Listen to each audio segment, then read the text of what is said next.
गुरुर् ब्रह्मा गुरुर् विष्णू गुरुर्देव महेश्वरा गुरु साक्षात परब्रह्म तस्मै श्री गुरुवे नमः. रामायण म्हणजे काय याचा थोडाफार अभ्यास करायचा प्रयत्न केला. प्रोड्युसर बसले होते, थोडेसे जरा नाराज होते ते, कारण ते म्हणले आधी ऑलरेडी 10 लोक येऊन गेलेली आहेत, एकाने मला काही चांगलं ऐकवलेलं नाहीये, तुमचं पटलं तर तुम्हाला मी चहा पाजणार, या भाषेत त्यांनी सुरुवात केली. इंडिया हाऊस जिथे स्वातंत्र्यवीर सावरकर राहिले, की जे गेले आई करता सागरास पालांडून हनुमंतानंतर आहे त्या विनायकाचा मान. हनुमान जेव्हा लंकेला पोहोचतात त्या कांडाला म्हणतात सुंदर कांड, आणि लंका पूर्ण ते पेटवतात. खरं तर म्हणून मी आपल्या संपूर्ण भारत राष्ट्राचं दैवत म्हणायला हरकत नाही छत्रपती शिवाजी महाराज, कारण राष्ट्र कसं असावं हे त्यांनी तो पाया रचला आपल्या इथे या मातीमध्ये. तर त्या मी प्रॉपर एक एक कॅरेक्टर तिथं ऍक्ट करून दाखवल्या. जेव्हा जय जय स्वामी समर्थ या मालिकेचं शूटिंग करत होतो तर त्यावेळेस ज्या दिवशी आमच्या म्हणजे लक्ष्मी नरसिंहाचं नवरात्र असतं, म्हणजे एआय जे आहे आपल्या भारतीय संस्कृतीचं ते एआय म्हणजे आध्यात्मिक इंटेलिजन्स. भगवान की घर देर है अंधेर नाही.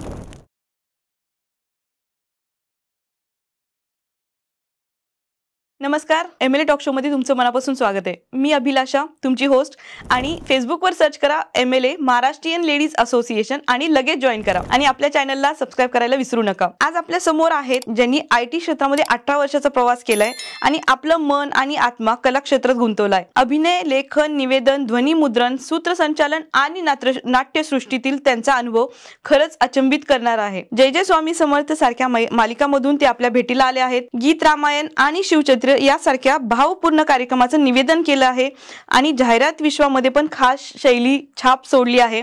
आज आपल्या सोबत आहेत अभिषेक शिरीष खेडकर. नमस्कार सर. नमस्कार. नमस्कार सर, कसं वाटतं इथे येऊन? खूप छान वाटतंय. म्हणजे खरं तर ही माझी पहिली वेळ एक पॉडकास्ट अटेंड करण्याची आणि स्वतः काहीतरी प्रश्नांना उत्तर द्यायची. ओके.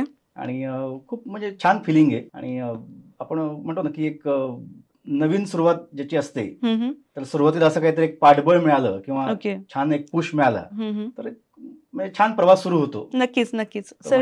या प्रवासातले तुम्ही एक वाटसरू आहात असं मी म्हणेन खरं तर. आणि अनेक नवीन ऑपॉर्च्युनिटीज तुम्हाला नक्कीच मिळतील सर. नक्कीच. सर, सुरुवात करूया. तुम्ही ह्या कला क्षेत्रामध्ये सुंदर असा प्रवास चालू केलाय, तर त्या प्रवासाची सुरुवात कशी झाली? श्री स्वामी समर्थ. सुरुवात म्हणायला गेलं तर म्हणजे जय जय स्वामी समर्थ या मालिकेतनं माझी या क्षेत्रामध्ये सुरुवात झाली. पण त्याची एक सुरुवातीची आठवण अशी की मी प्रयत्न करत होतो की आपल्याला या विश्वात यायचंय. अर्थात 18 वर्ष मी IT क्षेत्रामध्ये जॉब केला. ऍडमिन म्हणून मी मॅनेजमेंट पूर्ण हँडल केली IT कंपनीची. पण पॅरलली असं मनात सारखं राहायचं की मी काहीतरी करायचं या क्षेत्रामध्ये. आणि माझे IT क्षेत्रातले मित्र मला कायम म्हणायचे की तू चुकीच्या फील्डमध्ये आलेला आहेस. पण मी ते आनंदानं स्वीकार करायचो. म्हणजे कधी मी निगेटिव्ह झालो नाही स्वतःबद्दल किंवा इतरांबद्दल की काहीतरी चुकीचं सांगतात किंवा आपण काहीतरी कमी पडतोय. नाही, सगळीकडे मी प्रामाणिकपणे काम केलं. आणि म्हणतो ना आपण ती प्रत्येक गोष्टीमध्ये एक श्रद्धा आणि प्रामाणिकपणा जर का ठेवला तुम्ही तर तो तुमच्या नक्कीच कामास येतो. बरोबर. तर पॅरलली मी एक हौशी म्हणून नाट्य क्षेत्रामध्ये किंवा काही शॉर्ट फिल्म्स म्हणा, स्वतःचं लेखन, काही थोडंफार कविता, ह्याच्यातनं मी त्या कलेशी निगडीत राहिलो. आणि म्हणतो ना की प्रत्येक गोष्टीचा एक कोणीतरी गॉड फादर लागतो. तर तसं मी म्हणेन की मला गॉड फ्रेंड्स आहेत या क्षेत्रामध्ये. तर मग मी मित्रांशी कनेक्टेड राहिलो की काय करता येईल, काय कसं मला काही संधी मिळू शकेल का. विशेषतः या मालिकेसाठी म्हणजे एक इच्छा होती, एक श्रद्धा, आणि स्वामी समर्थांबद्दल मनात खूप श्रद्धा आहे. तर असा मनात कायम विचारायचा की ह्या मालिकेपासून आपली सुरुवात झाली खूप छान वाटेल. बरोबर. आणि मग ते म्हणतो ना की जसं तुम्ही विचार करता तसं तुम्ही घडता. स्वामी विवेकानंद म्हणून गेले की जो तुम्ही विचार करता तसं तुम्ही घडत जाता. तर त्या दृष्टीने मी काही मित्रांना विचारलं तर म्हणलं मला छोटीशी भूमिका जरी मिळाली त्या मालिकेत तरी मी खुश होईल. मला काय मोठी भूमिका करायची किंवा माझ्याकडे खूप स्किल आहे हे मी कधी म्हणतो ना, स्वतःचा गर्व नसावा, नसतो, नाहीये, कधीही नसेल. पण म्हणलं एक छोटीशी भूमिका मिळाली तर फार छान वाटेल मला. पण असं व्हायचं की अरे नाही, कुठलीच भूमिका तुला सूट होत नाहीये. मग मी थोडासा एक बॅकफुटला जाऊन विचार केला की बाबा काय नक्की आपल्यात खरंच काही कमी आहे का, की असं काही कमी पडतं की आपल्या अभिनयामध्ये, आपल्या बोलण्यामध्ये, आपल्या वागण्यामध्ये किंवा आपल्या अभ्यासामध्ये. तर कसं काही जाणवलं नाही. पण म्हणलं ठीक आहे, की म्हणतो ना की भगवान की घर देर है अंधेर नाही. बरोबर. या विचाराने पुढे गेलो. आणि मग एक दिवशी मला एका मित्राचा फोन आला की अरे असं कास्टिंग चालू आहे. काय कशाबद्दल काही सांगितलं नाही त्यांनी. तुला जर काही इच्छा असेल तर ऑडिशन दे आणि बघ तू. तेव्हा मी होतो तुळशीबागेमध्ये मस्तपैकी श्रीकृष्णाची मिसळ खात होतो, मी आणि माझी बायको. म्हणलं अरे आता मी बाहेर आहे, म्हणलं मी आता ऑडिशन काही देऊ शकत नाही. म्हणलं बरं तू आणि तुझं नशीब, असं म्हणून त्यांनी फोन ठेवून दिला. बरं मग मी बायकोला सांगितलं, म्हणलं असं काहीतरी फोन आला म्हणलं आता मला एका ऑडिशनसाठी. ती म्हणली कशासाठी? म्हणलं जय जय स्वामी समर्थ मालिकेसाठी. ती म्हणली अरे मग पटकन करू. म्हणलं काय ऑडिशन द्यायची मी विचारलं पण नाही. म्हणजे मी इतका म्हणतो ना की तो विचार कदाचित बाजूला सोडून दिला होता मी की बहुतेक आपलं नाही काही घडणार याच्यामध्ये. आणि मग असं नाही की मी लाईटली घेतलं, पण मी म्हणलं की काय करायचं. बघा त्याला परत फोन केला. म्हटलं नक्की कसली ऑडिशन आहे, काय आहे? मग तो म्हणला अरे असं एक नवीन ट्रॅक येतोय गुरुचरित्र म्हणून, तर त्याच्यामध्ये काही भूमिका आहेत, तर त्या तू करशील का? म्हटलं ठीक आहे, हरकत नाही. आणि मग घरी गेलो. मग त्यांनी सांगितलं की नृसिंह सरस्वती यांची भूमिका करण्यासाठी तुझी ऑडिशन घेतोय आम्ही. घरी गेलो. म्हणलं आता नुसतीच ऑडिशन कशी द्यायची? म्हणून मग घरी गेल्यावर मग पटकन गुगलवर सगळं बघितलं की आपलं काय काय त्यांचा हे आहे, इतिहास आहे. आणि मग तसा गेटअप माझ्या मुलीने केला, माझ्या बायकोनी मला तसा मेकअप केला, मग गंध लावलं. मग धर्मदंड काय करायचं. नुकतंच राम मंदिराची स्थापना झाली होती, तर सगळ्यांनी आम्ही भगवे ध्वज सगळ्यांना वाटले होते. त्याच्या ज्या काठ्या होत्या, तर ती माझ्या मुलीने ती काठी आणली. बरं त्याला वरती एक लाल एक हे असतो, म्हणजे कापड असतं त्याला धर्मदंडाला, तर ते काय करायचं? मग देवघरातलं आपण देव पुजतो ज्याने देवपूजा झाल्यावर, मग ते फडकं मुलीने आणलं, मग ते त्याला जोडलं. एवढं सगळं झालं. डायलॉग, मग मी तिथं ब्लँक झालो की मला डायलॉग आलेच नव्हते. त्यांना परत फोन केला. म्हटलं मी काय डायलॉग घ्यायचे? ते म्हणले एक काम करा, तुम्ही काय बोलताय मराठी संस्कृत हे आम्हाला फक्त एकदा तुम्हाला पडताळायचं आहे, ते तुम्ही बोलून दाखवा, मग आम्ही तुम्हाला स्क्रिप्ट पाठवू. म्हटलं बरं. मग मी स्वामींचा धावा केला. म्हटलं आता जे सुचेल ते एक्सटेम्पो राऊंड सारखं बोलायचं आहे. डोळे मिटले आणि मग सुरुवात केली. मग गुरु हा विषय निवडला. गुरुर् ब्रह्मा गुरुर् विष्णू गुरुर्देव महेश्वरा गुरु साक्षात परब्रह्म तस्मै श्री गुरुवे नमः असं म्हणलो. गुरु म्हणजे काय? तर गुरु म्हणजे आपली माता आहे, गुरु म्हणजे आपली पिता आहे, गुरु म्हणजे आपला बंधू आहे, गुरु म्हणजे आपला सखा आहे, गुरु म्हणजे आपली आई आहे, आपले वडील आहेत, आपली आत्या आहे, मावशी आहे. असं ते नात्यांची सांगड घातली की गुरु म्हणजे एक व्यक्ती नाही, तर गुरु हा सर्वत्र आहे. तो आपल्याला शोधायचा आहे, आपल्याला त्याला म्हणतो ना की त्याच्यापर्यंत पोहोचायचं आहे. तो प्रवास म्हणजे ती साधना आहे. म्हणजे गुरुपर्यंत पोहोचणे ही त्या साधकाची साधना असते. असा विचार आला आणि मग सुरुवात झाली. मग ते त्यांना थोडंफार आवडलं.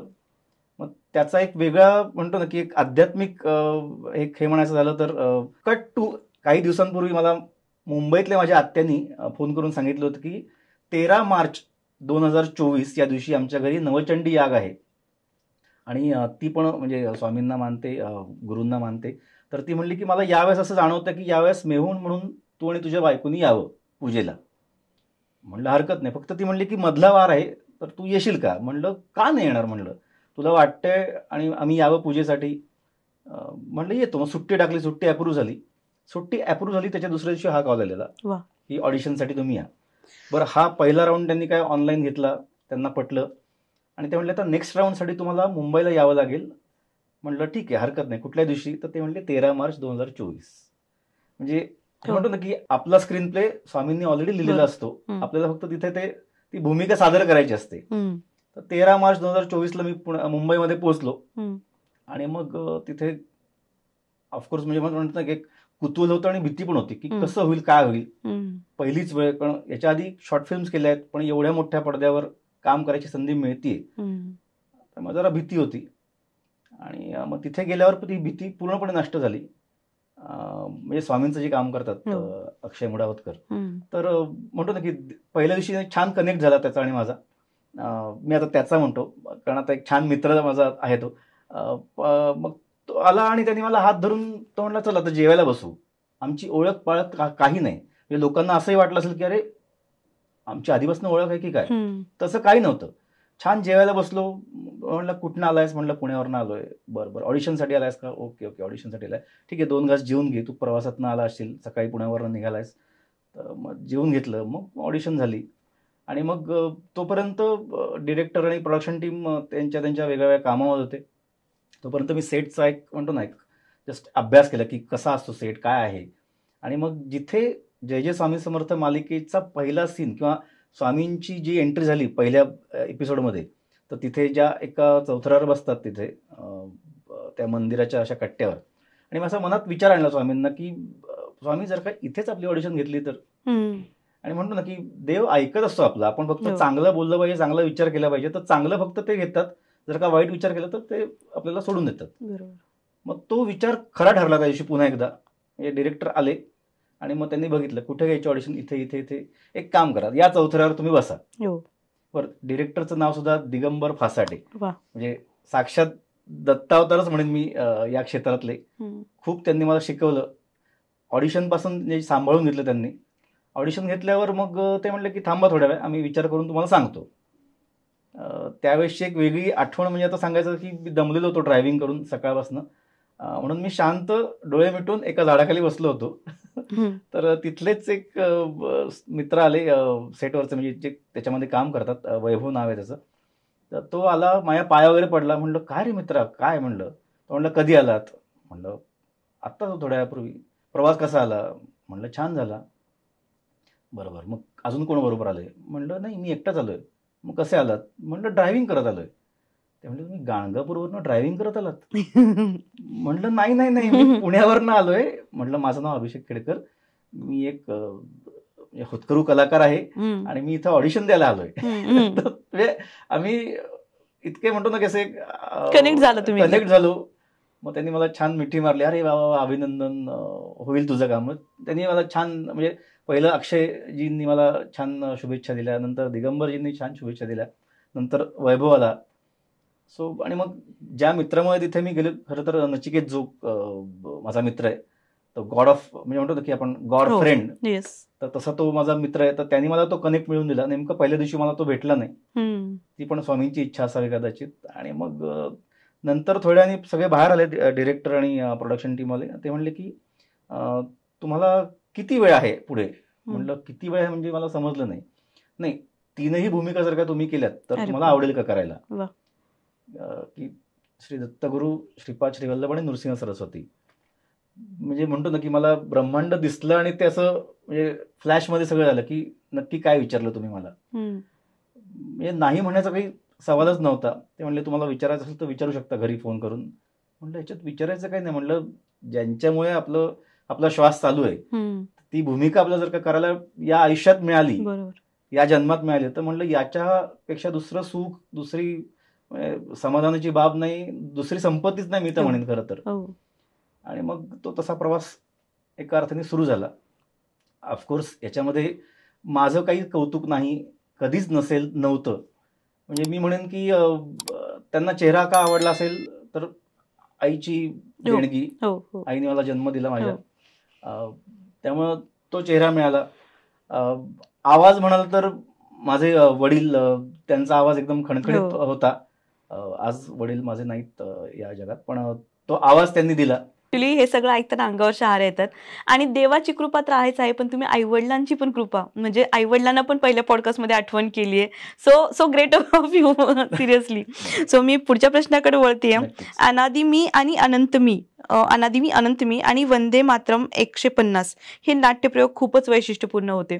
तर ह्यामधून काय अनुभव आले तुम्हाला. अनादि मी अनंत मी, ज्येष्ठ रंगकर्मी कैलासवासी माधव खाडीलकर हे त्याचे लेखक आणि दिग्दर्शक आहेत. 1983 साली त्यांनी ह्या नाटकाचा पहिला प्रयोग केला लंडनमध्ये, इंडिया हाऊस, जिथे स्वातंत्र्यवीर सावरकर राहिले. आणि आता या नाटकाचं पुनरुज्जीवन त्यांचा मुलगा ज्येष्ठ रंगकर्मी ओमकार खाडीलकर यांनी त्याची पुन्हा आता सुरुवात केली या नाटकाची 2017 साली. तर मग त्याच्यामध्ये असंच एका कनेक्ट थ्रू मला मिळालं त्याच्यामध्ये काम.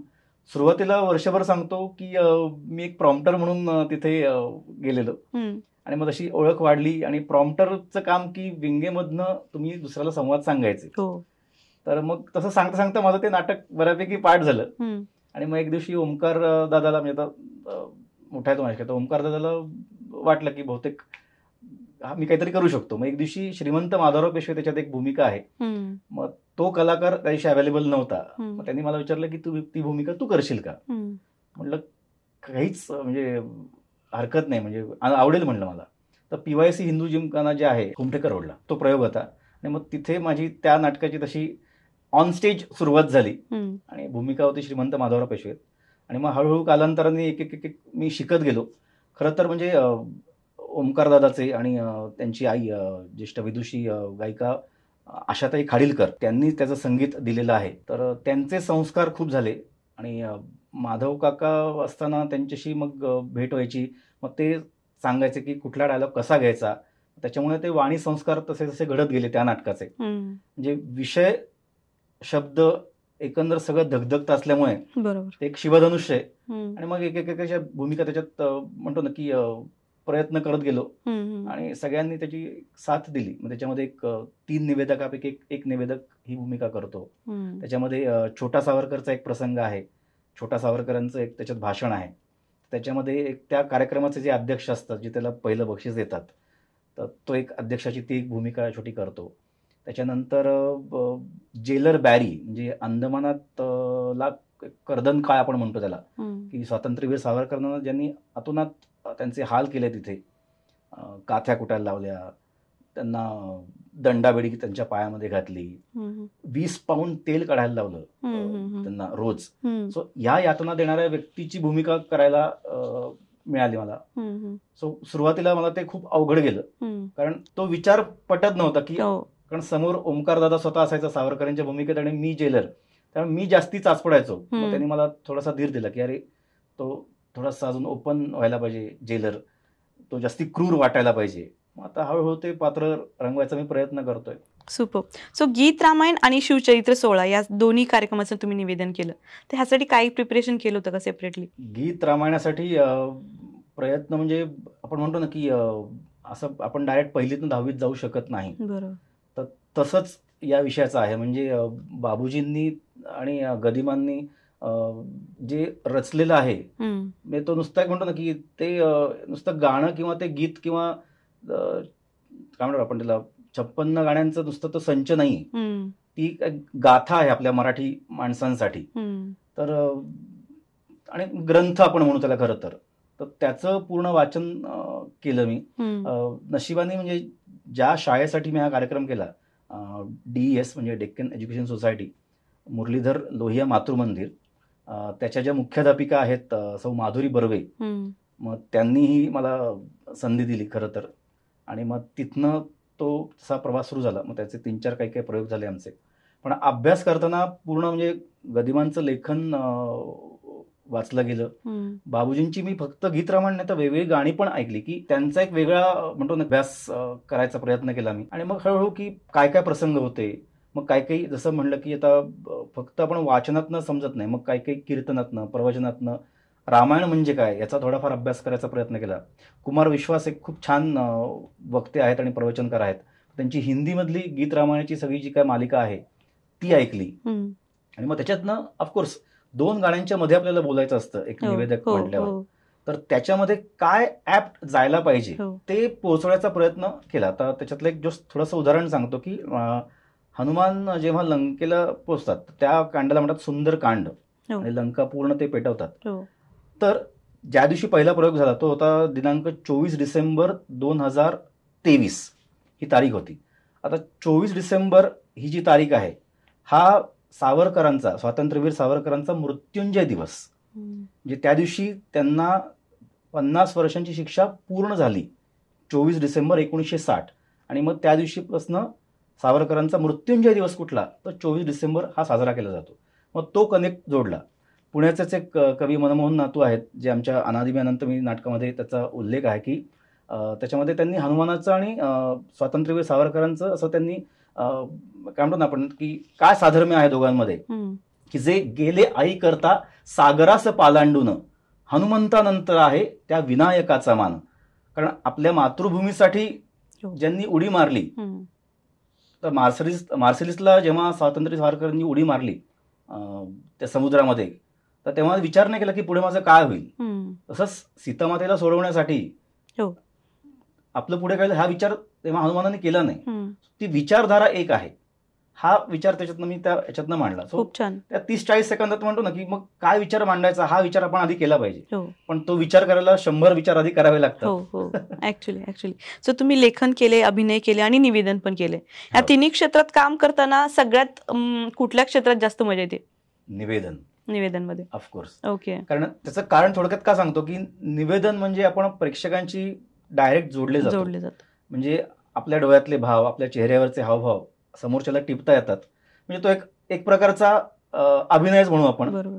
आणि निवेदनातनं आपली लेखन शैली काय आहे, आपली विचारशैली काय आहे, आपली भाषा शैली काय आहे, हे लोकांसमोर मांडता येतं. त्यामुळे तो कनेक्ट जास्ती होतो आणि ते लवकर पोहोचतं लोकांपर्यंत.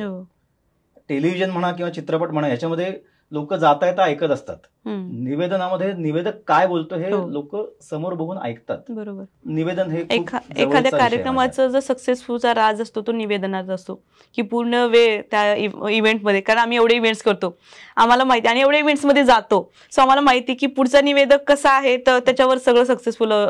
जर निवेदकाचं लक्षच नसेल स्टेजवर काय चालू आहे काय नाहीये, तर संपलं, तो कार्यक्रम अवघड होऊन जातो. सो खूप छान सांगितलं तुम्ही. तो एक आचार्य असतो खरं तर त्या राईट सगळ्या सोहळ्याचा. म्हणजे मी असं कायम म्हणतो निवेदनातनं की मी निवेदक नाही, मी आचार्य आहे. ही भट्टी जमून आणायची आपल्याला, की कुठे मीठ पाहिजे, कुठे मोहरी पाहिजे, कुठे तिखट पाहिजे, कुठे मीठ पाहिजे, हळद पाहिजे, आणि मग ती फोडणी बरोबर बसली की मग चविष्ट जेवण तयार होतं. आणि मग सगळे ते जे आलेले असतात प्रेक्षक त्याचा आस्वाद छान प्रकारे घेऊ शकतात. बरोबर. सो साज ऍसिडिटी ऍड पासून ते गेरा बिल्डर्स एवढे सगळ्या जाहिराती तुम्ही केल्यात. सो कसा होता एक्सपिरियन्स? तो एक छान अनुभव होता खरं तर. म्हणजे अजून म्हणतो ना की अजून मी चाचपडतोच आहे या क्षेत्रामध्ये खरं तर. पण काही ज्या मोजक्या आता जाहिराती केल्या त्याच्यात सुरुवात साजनी झाली. तो सुद्धा एक स्वामींचा संकेत आणि स्वामींचा आशीर्वाद म्हणेन. का तर माझ्या मित्रांनी, माझा एक मित्र आहे फोटोग्राफर शशांक भालेराव, तो पण स्वामी भक्त आहे.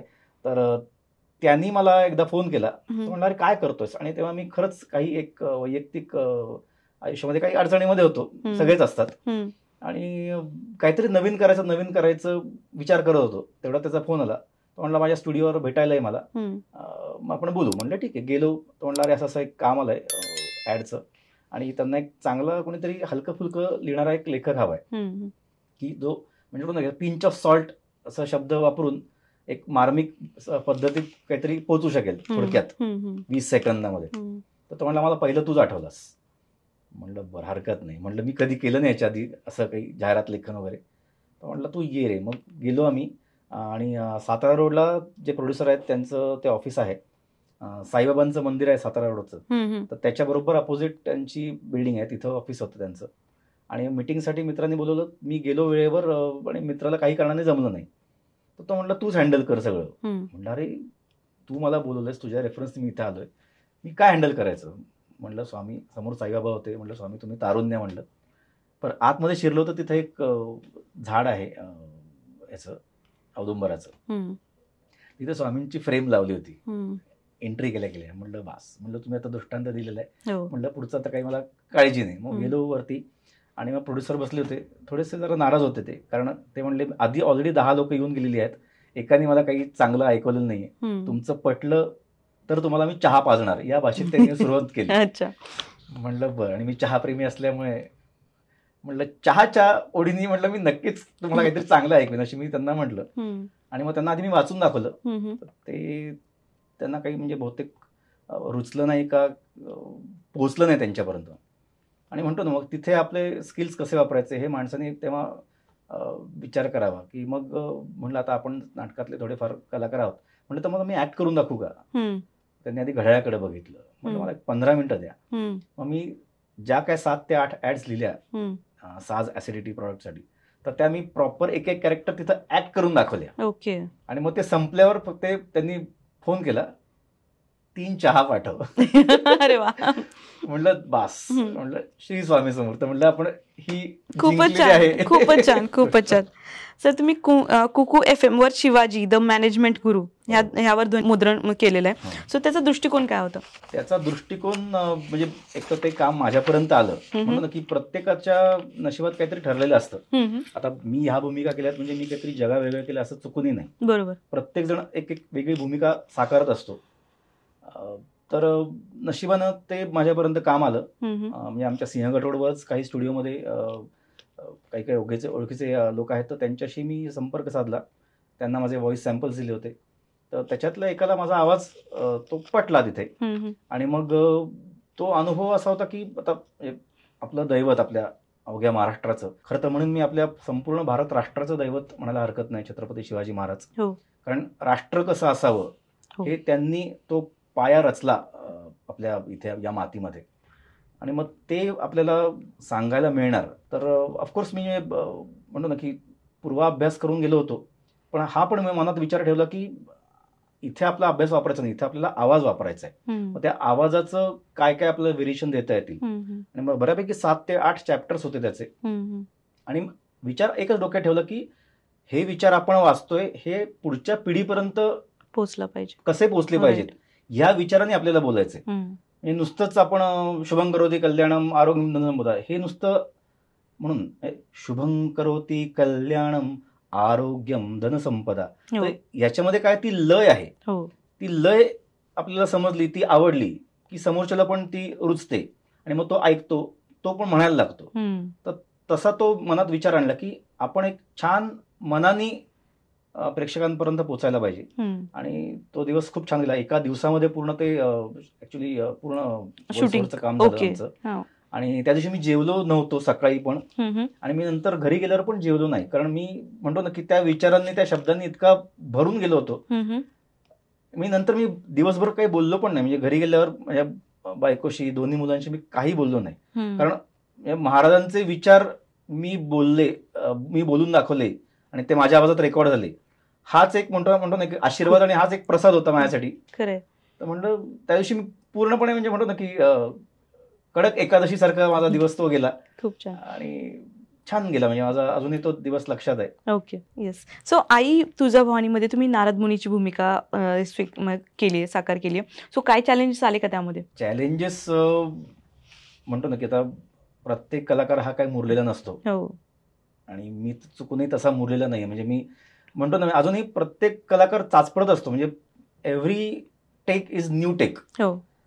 त्यामुळे म्हणतो ना की मी आधी काय करून आलोय याला तिथे काही अर्थ नसतो. ते कॅरेक्टर सापडणं, ते शोधणं हा एक वेगळा रोजचा म्हणजे प्रयत्न असतो आणि एक संघर्ष असतो खरं तर. आणि याच्या आधी खूप दिग्गजांनी ही भूमिका करून झालेली आहे. म्हणजे अगदी हिंदीमध्ये जीवन सरांनी तर 70-80 चित्रपटामध्ये ही भूमिका केलेली आहे. शैलेश दातारजी आपल्या जे मराठीतले आहेत तर त्यांनीही छान भूमिका केलेली आहे. असे अनेक दिग्गज कलाकार ज्यांनी ऑलरेडी भूमिका वठवून ठेवलेली आहे आणि अशी ती बिंबवलेली आहे प्रेक्षकांच्या मनामध्ये.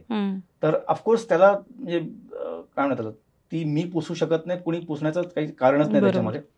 आपण काय करू शकतो, म्हणजे आता म्हणतो ना की मी 11वा बॅट्समन आहे त्या याच्यातला, असं मी म्हणतो की ऑलरेडी 10 बॅट्समननी सेंचुरी मारून झालेली, मला कसं तरी विकेट टिकवायची आहे. तर ह्या विचाराने मी तिथे उतरलो. मग एक प्रयत्न केला की याच्यातनं वेगळे पण काय तरी दाखवायचं. आता पुन्हा म्हणतो ना की माझं आयुष्य आणि प्रत्येक घटना स्वामींची इतक्या निगडीत आहेत. ज्या दिवशी मुहूर्त झाला तर त्या दिवशी तिथे देवीचा गोंधळ झाला, आरती झाली आणि मग सगळे आपापल्या कामाला लागले. तिथे गणपतीची फ्रेम होती, आई तुळजाभवानीची फ्रेम होती, अंबाबाईची फ्रेम होती, कोल्हापूर चित्रनगरीमध्ये शूटिंग चालू आहे, आणि स्वामी समर्थांची पण फ्रेम होती. तर सगळं झाल्यावर तिथे गुरुजी पूजा सगळी उचलत होते. मग तिथे जाऊन साष्टांग घातला आणि स्वामींना म्हणलं की तुम्ही माझ्याकडनं करून घ्या, मी शून्य आहे, मी माठ आहे, मला काही समजत नाही. आणि असं म्हणून वरती उठलो मी. तर गुरुजींनी काय केलं, तिथे एक कपभर साखर ठेवली होती. तर त्यांनी काय असं इकडे तिकडे बघितलं, माझा हात पुढे घेतला आणि अख्खी साखर त्या हातावर ओतली. बरं, एक दिवस आधी मी साखर सोडली होती. का तर डॉक्टरने मला सांगितलं होतं की शुगर तुमच्या आयुष्यात येऊ नये, हे बोलण्यातली शुगर असावी, शरीरातली शुगर नसावी या विचारांनी. तर ते म्हणले तुम्ही शुगर कमी करा, म्हणून मी आदल्या दिवशी सोडली होती शुगर. आणि दुसऱ्या दिवशी तो पूर्ण कप साखरेचा हातात पडल्यावर म्हणलं हे काय, म्हणलं गुरुजी, म्हणलं मी ऑलरेडी साखर सोडलेली आहे. म्हणलं ते म्हणले स्वामींचा प्रसाद आहे, पुढे बहुतेक जी काय तुला गोड बोलायचं असेल तर त्याची कमतरता ह्याच्यातनं भरून निघेल. आणि मग तिथे मला नारायण नारायण शब्दाची चाल तिथे सुचली स्वामींसमोर. म्हणजे टिपिकली आपण जे नारायण नारायण ही आपण एक प्रचलित चाल आहे, आणि मग ती एक वेगळी चाल सुचली मला, नारायण नारायण, एक नवीन चाल सुचली. मी स्वतःला आधी ऐकवली ती 3-4 वेळा की ही कसं वाटतंय एक प्रेक्षक म्हणून. आणि नंतर मग आमचे दिग्दर्शक जे आहेत मकरंद मानेजी, आमचे निर्माते आहेत शशांक शेंडेजी, त्यांना मी ऐकवली. म्हणलं असं आहे, घेऊ का म्हणजे मी. मग त्यांनी पण विचार केला. मग शशांक सर म्हणले आणि मकरंद सर म्हणले की ठीक आहे, हरकत नाही, काहीतरी वेगळं आहे काहीतरी. सो याच्यातनं मी परत म्हणेन की याच्यातनं मी काही केलेलं नाहीये. तो साखरेचा जो काही प्रसाद मिळाला ना मला स्वामींच्याकडनं, तर त्याच्यातनं तो आलेला गोडवा आहे. तर तो एक तशी सुरुवात म्हणेन मी खरं तर. आणि मग तो तसा प्रवास सुरू झाला पुढे. ओके. सो आतापर्यंतच्या सगळ्या प्रवासामध्ये तुम्हाला सगळ्यात एखादा हार्ट टचिंग मुवमेंट होता का? Okay, sorry. आणि परत आता देवर्षी नारद यांची भूमिकाचा एक मला सगळ्यात परमोच्च आनंद काय असेल, जसं मग म्हणतो ना की ही जी काय सगळी आपण म्हणू की रंगरूप जे काही आपला आवाज आहे, जे काय आहे, तर ते आपल्या आईवडिलांची देणगी आहे. तसं नारायण नारायण हे शब्द उच्चारताना मला आनंद का होतो, ते भूमिका मिळाली म्हणून एक आहे तो भाग. पण नारायण हे माझ्या आजोबांचं नाव आहे. बरं. त्यामुळं मला तो आनंद सगळ्यात जास्ती की मला कुठल्या तरी कारणाने माझ्या आजोबांचं नाव जास्तीत जास्त वेळा घेता येत आहे आणि लोकांना पण सांगता येत आहे. सो तो एक मानसिक आनंद जास्ती आहे माझ्यासाठी. ओके. सो त्यासोबत एखादा हार्ट टचिंग मुवमेंट पण शेअर करा. पुन्हा एकदा मी म्हणजे अध्यात्म आणि धार्मिकच्या विषयावर येतो. आमचं कुलदैवत लक्ष्मी नरसिंह. तर जेव्हा जय जय स्वामी समर्थ या मालिकेचं शूटिंग करत होतो, तर त्यावेळेस ज्या दिवशी आमच्या म्हणजे लक्ष्मी नरसिंहाचं नवरात्र असतं, म्हणजे नरसिंह नवरात्र जनरली मे महिन्यामध्ये असतं, आता येत्या महिन्यात येईलच ते. तर ज्या दिवशी नवरात्र होतं, नरसिंह जयंती म्हणजे, तर त्या दिवशी मला पुण्यात जाता आलं नाही. म्हणलं अरे आज घरच्या पूजेला मी उपस्थित राहू शकत नाही, तर काय करायचं. पण मग तिथे म्हणतो ना की तो एक वेगळा दृष्टांत म्हणा किंवा साक्षात्कार झाला. आणि त्या दिवशी त्यांनी माझीच पाद्यपूजा आणि माझीच पूजा करायचं ठरवलं. अरे बापरे. असा एक प्रसंग लिहून आला होता. म्हणजे म्हणतो ना की बहुतेक देवाने एक वेगळी मला काहीतरी त्याची प्रचिती दिली. आणि ज्यांनी त्या दिवशी माझी पूजा केली तर ते नुकतेच ह्याच्यातनं गाणगापूरवरनं आले होते आणि नरसोबाच्या वाडीवरनं आले होते दर्शन घेऊन. जणू दत्तगुरूच माझ्या भेटीला आले असं मी समजेन की तुला देवाकडे जाता नाही आलं ना, तर मी तुझ्याकडे येतो, कोणाच्या तरी रूपात नाही येतो. ते म्हणले मी आत्ताच नरसोबाच्या वाडीतनं दत्तगुरूंचं दर्शन घेऊन आलेलं आहे आणि आता मी तुम्हाला भेटतोय. मला त्या व्यक्तीमध्ये खरंच दत्तगुरू दिसले. म्हणजे सुपर. सो नवीन जे कलाकार आहेत त्यांना काय सल्ला द्याल तुम्ही? खरं तर मी पण नवीनच आहे तरी पण म्हणजे सल्ला खरं तर माझ्यासकट सगळ्यांना असेल की म्हणतो ना की तुम्ही तुमचा इतिहास जपला पाहिजे आणि त्याच्यातनं तुम्ही शिकलं पाहिजे. असं नाही की मला फक्त भविष्याची चिंता आहे, मग आता मी काय करू, पुढे काय करू, पण मागे काय घडलंय याचा विचार तुम्ही केला पाहिजे. त्या विचारातनं तुम्ही शिकलं पाहिजे. बरोबर. आता फॉर एक्झाम्पल, आता जर का तुम्हाला निवेदन क्षेत्रात काम करायचंय, तर ज्या दिवशी तुम्ही निवेदन करणार आहात, तर मी काय नेहमी करतो त्या दिवसाचं महत्व काय आहे. आता एक्झाम्पल, आजची जी तारीख आहे 13 एप्रिल, तर ह्या दिवशी काय घडलंय हे येता येतं मी आज विचार करत होतो किंवा अभ्यास केला थोडाफार. तर 13 एप्रिल 1919 या दिवशी जालियनवाला बाग हत्याकांड झालं. ओके. सो हा आजचा एक म्हणतो ना की एक काळा दिवस आपल्या भारताच्या इतिहासातला म्हणून. पण म्हणजे ती बैसाखीची सुरुवात होती आणि शांततेचा मार्ग प्रस्थापित व्हावा आणि शांततेने वाटाघाटी होऊन प्रश्न सोडवावेत या विचारांनी सगळा आपला शीख समाज तिथे जमला होता जालियनवालामध्ये आणि ते हत्याकांड घडलं. सो मी म्हणतो ना की तरुणांनी काय करावं की जो इतिहास आहे त्याची जाणीव ठेवून पुढची पावलं उचलावेत. हा माझा एक प्रामाणिक विचार जो मी स्वतःला पण अंगीकारतो आणि काय माझ्या मुलांना पण सांगत असतो की इतिहासातनं शिका. बरोबर. हा एक प्रामाणिक विचार. आणि आजकालचं डिजिटल युग आहे, पण त्याच्यामध्ये म्हणतो ना की या तंत्रज्ञानामध्ये तुम्ही त्याचा वापर करा, पण त्याच्या आहारी जाऊ नका. कारण जर का ते झालं तर मग ते तुम्हाला चालवतात, तुम्ही यंत्र चालवत नाही, यंत्र तुम्हाला चालवतात. बरोबर. सो म्हणजे आपण म्हणतो की आजचं युग काय की एआयचं युग आहे, आर्टिफिशियल इंटेलिजन्स. तर पुन्हा एकदा मी माझ्या दृष्टीने म्हणेन की खरं एआय जे आहे आपल्या भारतीय संस्कृतीचं, ते एआय म्हणजे आध्यात्मिक इंटेलिजन्स. खूपच. म्हणजे तो विचार तुम्ही बाळगा आणि तो तुमच्या पुढच्या पिढीपर्यंत तुमच्या मुलांना जसं जमेल तसं तुम्ही सांगत जा. खूपच छान सर. आज तुम्ही इथं आलात आणि आमच्यासोबत खूप साऱ्या गप्पा मारल्यात आणि खूप सारे इन्साईट्स मिळाले आम्हाला, खूप सारी इन्फॉर्मेशन मिळाली. सो खूप छान वाटलं आम्हाला तुम्हाला तुमच्याशी गप्पा मारून. सो तुमच्या पुढच्या वाटचालीसाठी खूप सारे शुभेच्छा आणि तुमच्या नवीन प्रोजेक्टसोबत आपण लवकरच अजून सेकंड एपिसोड पण करू शकतो. सो नक्कीच तुमचं मोस्ट वेलकम असणार आहे नेक्स्ट एपिसोडसाठी पण. So thank you so much. अनेक अनेक धन्यवाद. तुम्ही मला इथं बोलवलं. माझे काही विचार तुमच्यासमोर आणि प्रेक्षकांसमोर मांडता आले. काही चुकलं असेल तर ते माझं, आणि काही जर बरं वाटलं असेल, चांगलं असेल तर ते माझ्या गुरूंचं आणि ऑफकोर्स आपल्या देवाचं. Thank you so much. आणि असेच सगळे प्रयत्न करत राहा तुम्ही पण. येस आणि एकमेका सहाय्य करू अवघे सुपंत. येस. थँक्यू.